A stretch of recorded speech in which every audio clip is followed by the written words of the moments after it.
everyone. It's great to be with you. This is my third Culturati. It's Michelle, your second. Second. Right. I'm going to introduce Michelle, the woman who needs no introduction, in a second. And then we're going to have a conversation. And Michelle and I, have been talking. And if you all have questions, we're going to have some question and answer time at the end.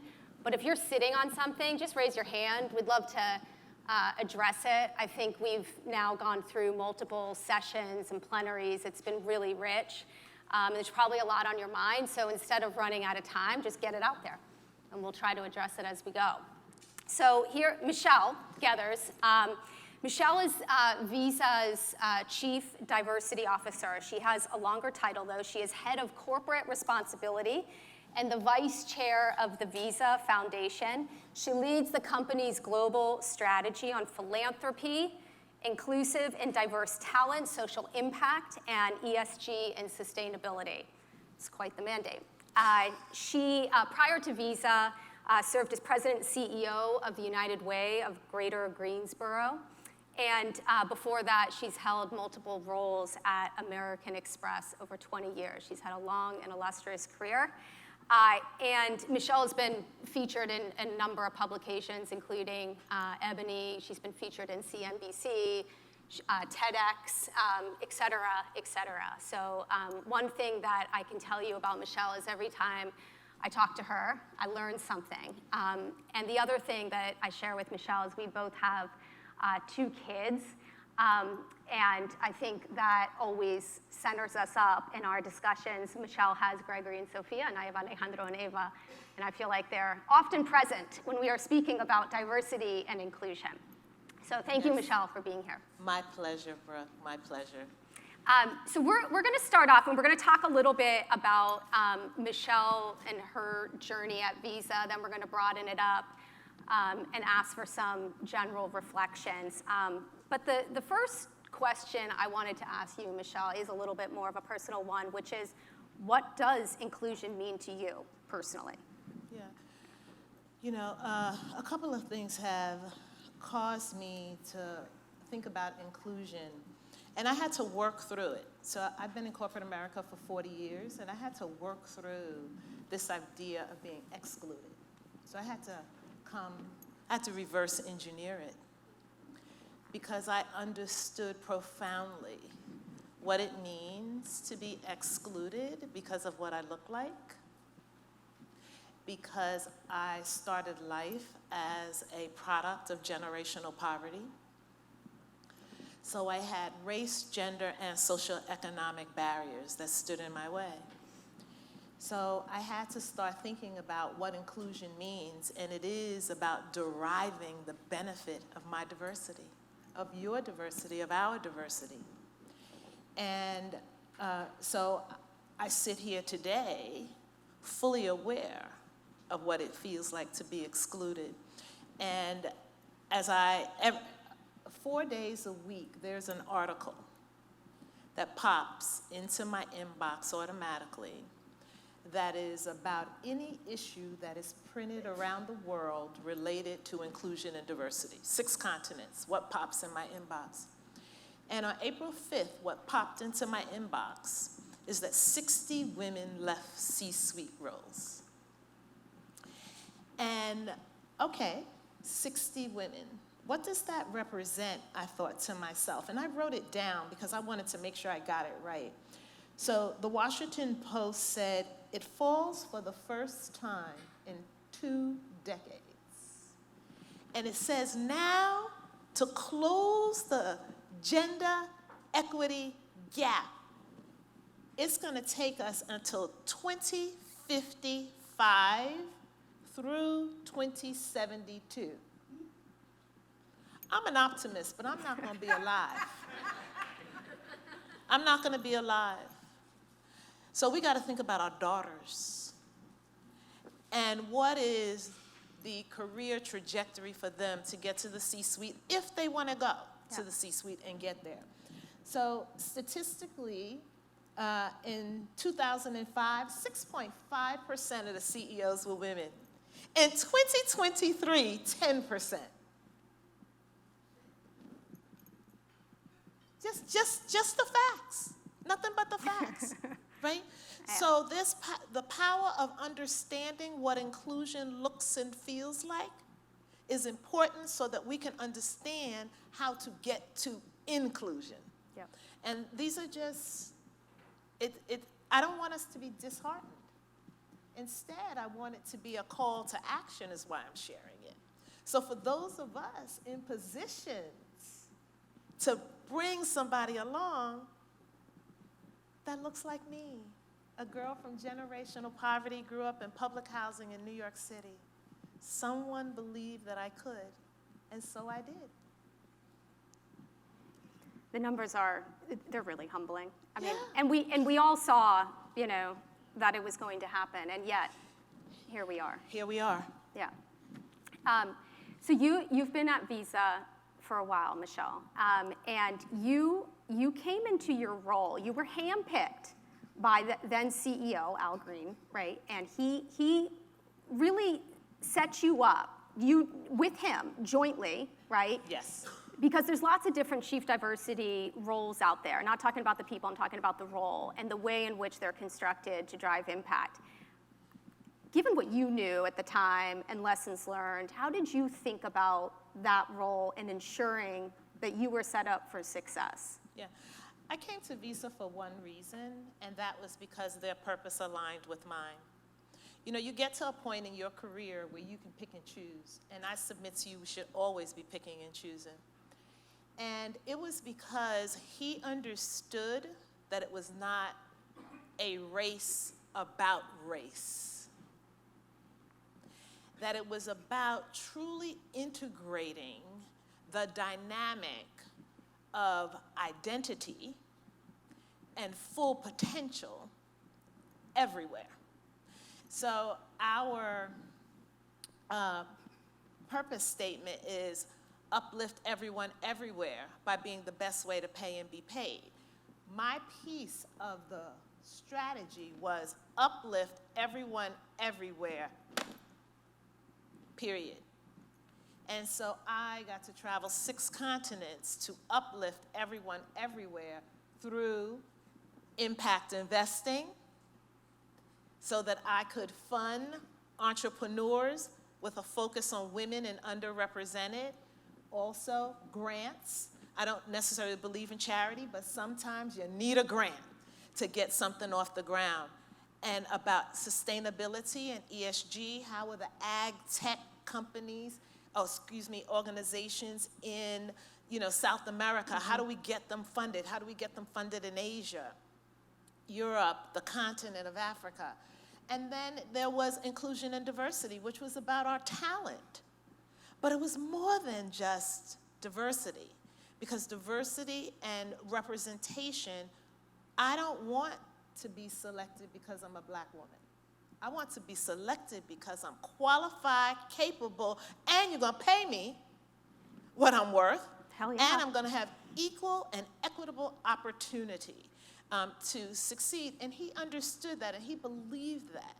And I grew up with him at American Express. We worked together for many, many years. So he knew that I was fearless and I was gonna come in and we were gonna get it done.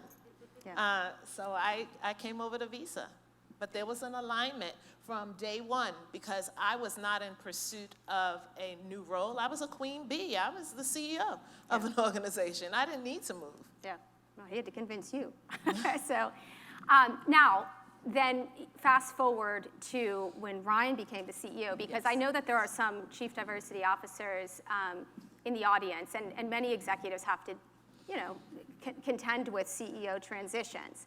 So you were really thoughtful about this. And I remember having conversations with you and how to think about what stays the same, how to provide continuity, but then also how to use this to set Visa on a new trajectory given what you had built. So tell us a little bit more about that transition. Yeah, so the transition for me, I had a plus up because it was succession planning at work. So we were at the table together in the C-suite pre him getting the role. So the foundation had been set together. Yeah. And so we needed to now move from being foundational to the fundamentals, to the accelerants, to the transformation, and be really clear about how we were going to move the strategy to its next level. So I had the benefit of new CEO and former colleague all in one. And every CEO is a little bit different. Data matters. So stories are interesting, but data matters. Yeah. And you have to appreciate that. And so I appreciated that. So if I started a conversation, I started with 60% of, and he would turn around and say, 60% of what? Right? If I started with, women really want to know, he'd be like, uh-huh. Right? So you got to meet people where they are, and I think we have to have the courage in this work to meet people where they are. There's no right or wrong. Yeah. It's just every leader is entitled to lead in their unique way. And so I met him there along with the rest of the team and just laid out the facts to say, we've got to think about more than representation, because representation had been our hallmark of success. And while I believe in representation, representation does not equal equity, and it does not equal inclusion.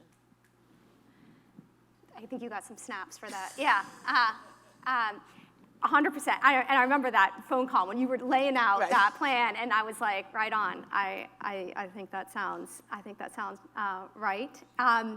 So let's talk though about, so you clearly spoke the language, right, of business. You are yourself a former CEO, right? And I think that was an important thing to do at Visa. But you balance that with also, I would say, a very high EQ, right? And knowing when to kind of call things out. Right. So how did you think about that balance, and how did you actually hold people accountable, right, in ways that drove impact? Yeah. The reality is inclusion and diversity work has gone through a cycle. So we think about civil rights in the United States, but there was inequity in Europe, there was inequity in Asia, inequity in Africa, inequity in Latin America. And so it was really important to globalize, I call it global strategy, local relevance, so that I can include everyone. Because unless you're Native American, everybody in this room is from someplace else. Everybody. So it was going to be really important to think about the strategy as an end-to-end strategy and not just a point in time. I'm increasingly concerned that we're applying 1980 solutions in 2022. We got to stop this. Everybody needs to go to training. No one wants more training. No one. Like, don't send me to another training class. What we want is we want solutions and we want change. As a woman, people could look up here and say, there's a white woman and a black woman up here, but we're far more than that, far more than that. So now, honor my unique identity, honor yours, let you reach your full potential. New senior partner, you got to reach your full potential. I get to reach my full potential sitting in the C-suite. So we've really got to rethink how we go about this work, and we got to think about it end to end. Yeah, and let me pick up on the thread about kind of the global view, because I know sitting in the audience are not just people from North America, but from all over the world. That's right. And I remember when we've been doing the Women in the Workplace report for a long time. McKinsey has. It's I think it's the largest study of women in the workplace in North America, but it is in North America. And so when we went to Michelle and we're talking about the data, I think this is after 3 years, she said, well, this is very interesting. Thank you for the data. But how do I think about this from a global perspective? Visa is a global company, and it was the right question, right? And so how have you, but it's also a highly nuanced question, having spent 4 years in Asia, right? I mean, that it multiplies very quickly in terms of the nuances. So how did you think about that as a leader at Visa and be inclusive in ways that worked globally, but also, to your point, locally? Well, the first thing I did is I got off my perch and I got on a plane. Yeah. And I went to speak to people of all backgrounds. And I went to corporate America, but I also went to the NGOs in villages and townships where people are not doing well.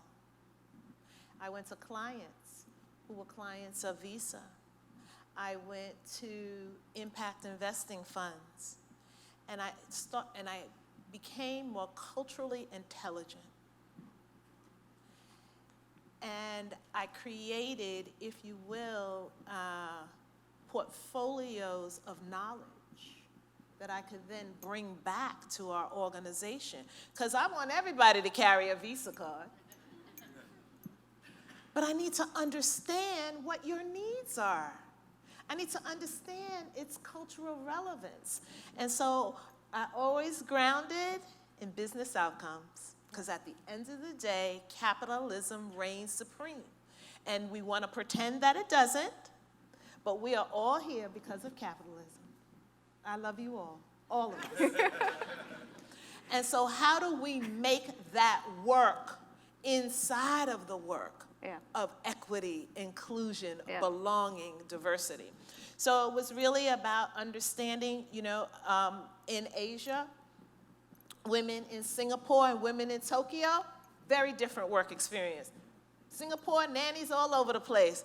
Tokyo, if I get a nanny, my mother-in-law might say something, so I need to figure out how to do both. I need a little bit more flexibility at work. When national exams come, somebody's got to stay home to support children in these national exams. So it was really about understanding the uniqueness and bringing it to bear. So it wasn't because I heard about it. I actually know. And so it makes us very credible inside of this work. Yeah, and the other thing that you also pushed us on, see, I remember all these conversations where I'm like, shoot, that's a good question, was we came and we were talking about, of course, increasing diversity and inclusion at Visa. But the way you thought about it, as I understood it, Michelle, you should of course correct me, was the internal strategy must reflect the external strategy, right? So Visa, as a company trying to make money, is also trying to diversify its customers, right? It's also trying to think through its strategy for diversifying suppliers. And you created a way in which that hangs together, right? And it's synergistic. Talk to us about how you did that. Yeah, so there are several verticals. We wanted supplier diversity. So instead of going and saying who's a diverse supplier, we decided to certify women-led organizations. It costs a couple of $1,000s, but it means a lot to the bottom line of someone who's just getting started. So we went out and we certified businesses, right? Forever, they will remember how they got certified as a small minority business in the United States, for example. We went, and so we hung our hat on supplier diversity, not by saying it, but by actually proactively doing things. We go to credit unions and we believe that financial education, April is Financial Literacy Month, it's of critical importance that we say to ourselves, who is excluded? And how do we bring them into the financial ecosystem? COVID taught us that if you are not digitally enabled, you will be out of business no matter what product you have. So we went out and said, and it wasn't about a Visa card specifically, we went out and talked to the actual economics of a community uplifting itself.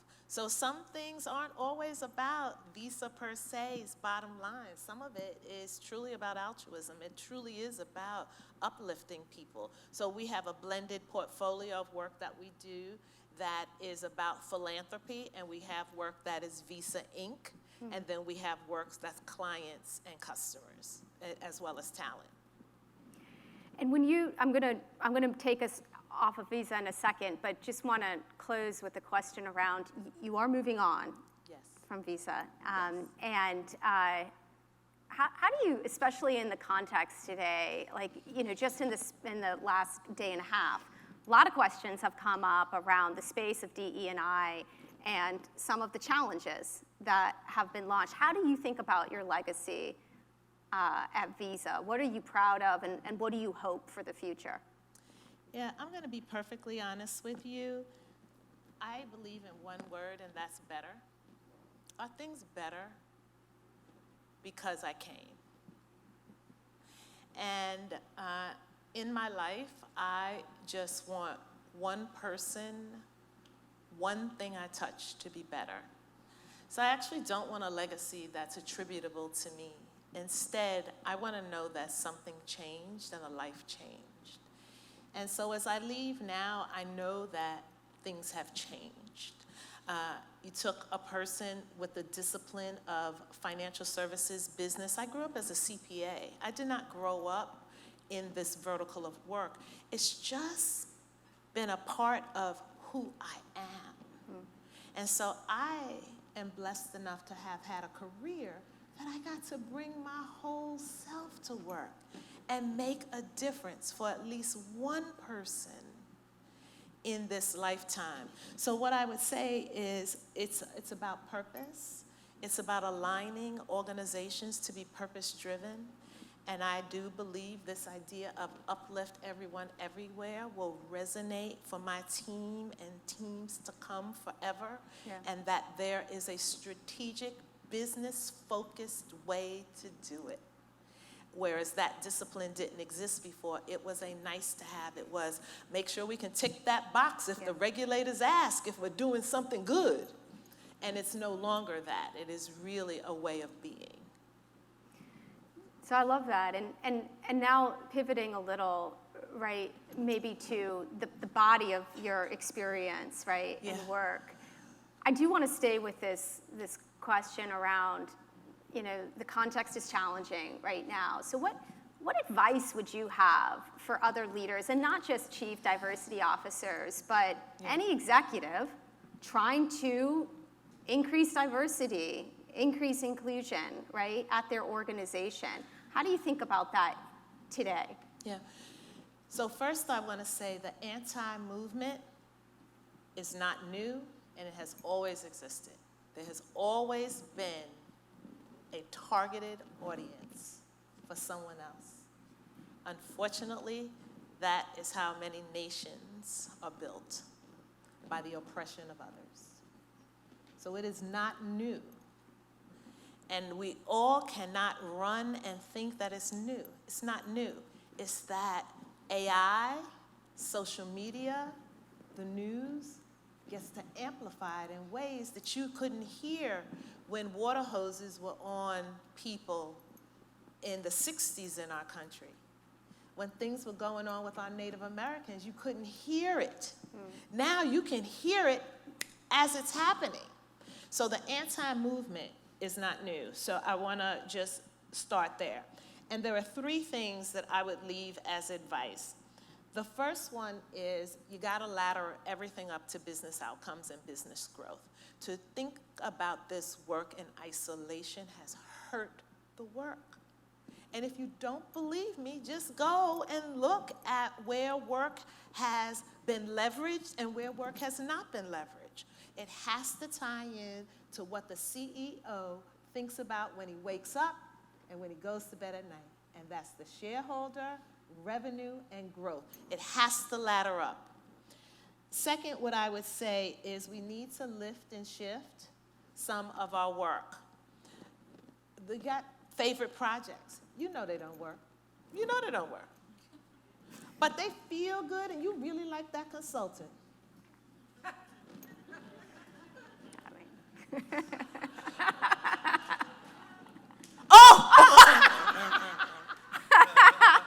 There's something in that, right? I'm just saying. We gotta have these hard conversations and say that body of work doesn't work. Let's figure something else out. And then third, and certainly not least, is there is a place for generative AI. If you go on your phone right now and go to ChatGPT and say, give me an inclusion and diversity strategy, it'll give you one. Go on and ask it for metrics. It will give them to you. So we have no excuses for doing the same old thing. We have got to be willing to stay the course with new, innovative ideas, and we need to distribute the authority for this body of work. Our young, I'm not supposed to call them young people, our early career professionals have some great ideas. My generation messed it up. And it's part of why I'm exiting. It is time to turn the reins over. I've had 40 years of joy. It's time for me to turn over the reins. So it is really about, really make sure you ladder up, make sure you use, if you will, this lift and shift on things you know don't work, and stay the course. It is worthy work. We cannot have a room that is absent women. Women represent 50% of the global population. Why aren't they 50% of the leaders?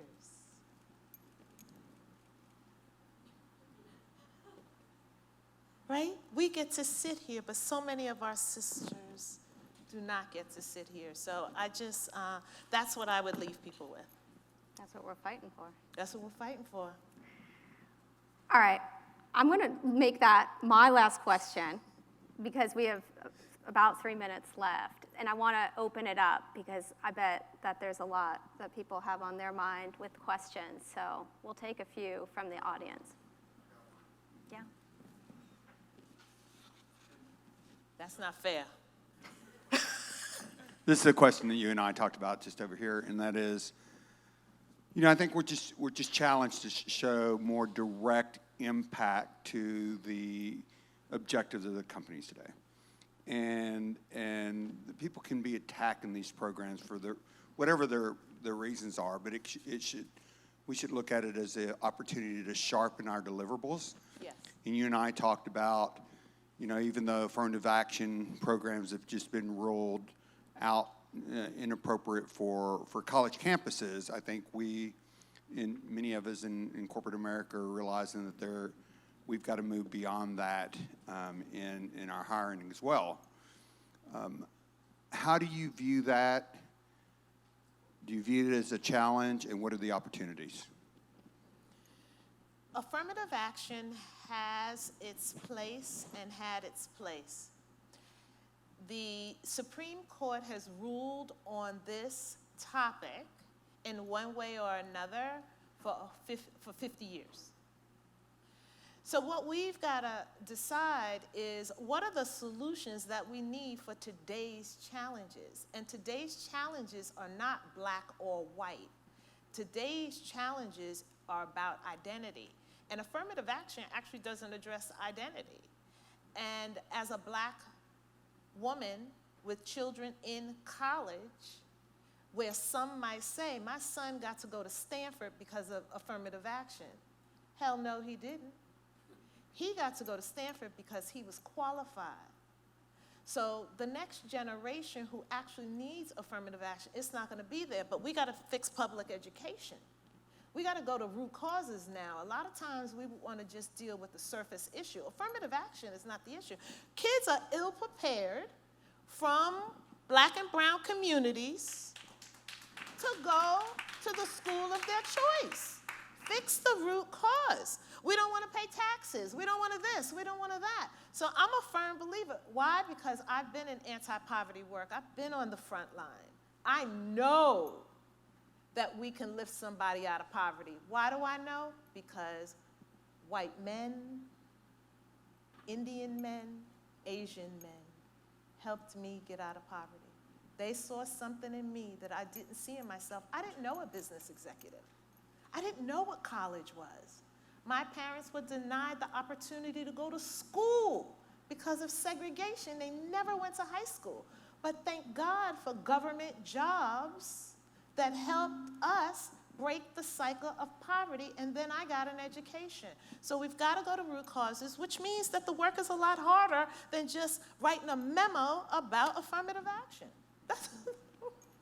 We got to fix the root cause, and there are some ugly things we need to fix around the world.